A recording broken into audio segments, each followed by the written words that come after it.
నెహెమ్యా మొదటి అధ్యాయంలో మనం చూస్తే నెహెమ్యా వార్త విన్న తర్వాత కూర్చుండి ఏడ్చి. నెహెమ్యా కూర్చోగలిగినాడు కనుక he could stand before the king, రాజు దగ్గర నిలబడగలిగాడు. మనం కూర్చోలేకపోతున్నాం. కొత్త నిబంధనలు మరీ వస్తే మరీ ఏం చేసింది? యేసు పాదముల వద్ద మనకు కూర్చునే టైం లేదు. మనకి టైం లేకపోతే మనం ఎలాగ నిలబడతాము? If we have no time to sit, we have no time to stand.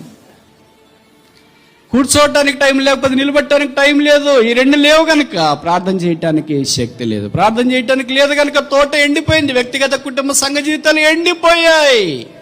ఓసారి పచ్చగా విరబోసింది. ఎంతో మంది వచ్చి కూర్చున్నారు దాని కింద. నీటి చాలా బాగుంది. ఆదికాండం 18వ అధ్యాయం అబ్రహాం దగ్గరకు 3 వ్యక్తులు వచ్చినారు. అబ్రహాం ఏమన్నాడు?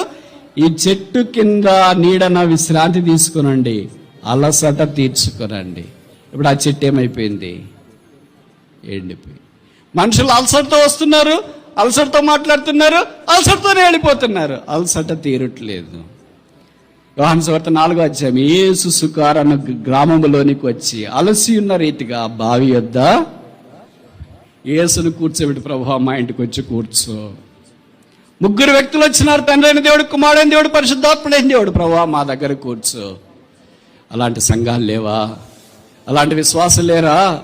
అలాంటి సేవకులు లేరా? అలాంటి బోధకులు లేరా? నిలబడిన యేసుని నిలబెట్టే పంపిస్తున్నారా? వచ్చిన 3 వ్యక్తులను అలాగే పంపిస్తున్నారా? లోతు అలాగే పంపించినాడు. విషాదకరం.